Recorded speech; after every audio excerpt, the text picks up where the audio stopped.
মোৰ মানুহজনক আপোনালোকে বহুত হেৰি কৰিছে মোক আপোনালোকে এৰি দিয়ক প্লিজ মোক আপোনালোকে এৰি দিয়ক প্লিজ মই এই কৈছো মানুহজনক বহুত আপোনালোকে হেৰি কৰিছে আৰু আমাক নকৰিব এওঁ অনিতা ডেকা মহন্ত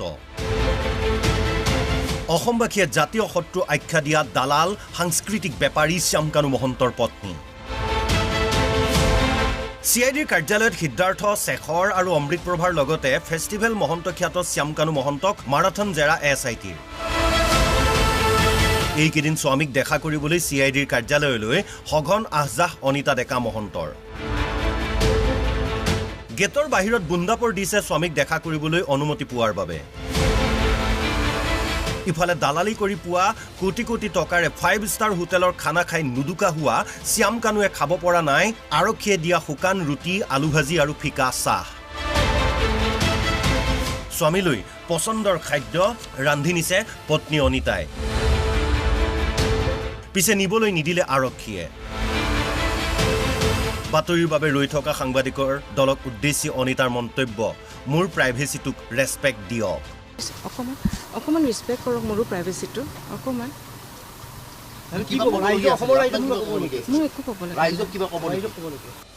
লগে লগে আঁতৰি আহিল সাংবাদিকৰ দল পিছে ডাঙৰীয়ানী আপোনাৰ প্ৰাইভেচি সাংবাদিকে বাৰু ৰেসপেক্ট দিলে পিছে কি হ'ব শ্যামকানু মহন্তৰ প্ৰাইভেচি কাৰণ জুবিনদা ঢুকুৱাৰ কেইদিনমান পাছতেই আপোনাৰ স্বামীৰ প্ৰাইভেচি সোশ্যাল মিডিয়াত বিয়পি পৰিছিল ইফালে ট্ৰেন MMSৰ উদ্যোগত পাতে নৰ্থ ইষ্ট ফেষ্টিভেল এই ট্ৰেন MMSৰ ডাইৰেক্টৰ আকৌ অনিতা ডেকা মহন্ত গতিকে সামাজিক মাধ্যমত দাবী উঠিছে তদন্তৰ আওতালৈ শ্যামকানুৰ পত্নী অনিতাকো আনিবলৈ ইফালে বৃহস্পতিবাৰে গ্ৰেপ্তাৰ কৰা হৈছিল শেখৰ গোস্বামী আৰু অমৃত প্ৰভা মহন্তক শুকুৰবাৰে হাজিৰ কৰা হয় CJM আদালতত দুয়োটাকে 14 দিনৰ আৰক্ষীৰ জিম্মালৈ প্ৰেৰণ আদালতৰ এতিয়া CIDৰ কাৰ্যালয়ত মাৰাথন জেৰা চলিছে চাৰিওটাৰে সমগ্ৰ তদন্ত প্ৰক্ৰিয়া তদাৰক কৰি আছে বিশেষ আৰক্ষী সঞ্চালক প্ৰধান মুন্না প্ৰসাদ গুপ্তাই তেওঁ কলে খুত নথকাকৈ তদন্ত কৰা হৈছে আইনমতে কেছটো ভালদৰে তদন্ত কৰি আছো আৰু আমি কেছটো লজিক্যাল কনক্লুজনত যিমান সোনকালে পাৰো আমি লৈ যাম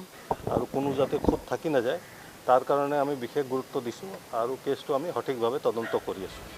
ইফালে জুবিনদাৰ আত্মা গৰিমা শইকীয়া গাৰ্গে কলে তদন্ত ভালদৰে আৰু সোনকালে হওক সঁচা কথাবোৰ উলাওক আমাক ন্যায় লাগে অসমৰ মানুহে যিমান মৰম দিব লাগে আমি কল্পনা কৰিব পৰাতকৈও বেছি মৰম আবেগেৰে প্ৰাৰ্থনা সকলোখিনি দিছে জুবিনৰ বাবে এতিয়া তদন্ত চলি আছে সেই ন্যায় আমি পাব লাগে আৰু তদন্তৰ উচিত বিচাৰ সোনকালে হওক আমি সোনকালে তাৰ যিটো ফলাফল ওলাব লাগে যিটো ৰিজাল্ট সেইটো আমি যাতে অতি সোনকালে পাওঁ সেয়াই ন্যায় ব্যৱস্থাৰ ওচৰতো আমাৰ অনুৰোধ আমাৰ প্ৰাৰ্থনা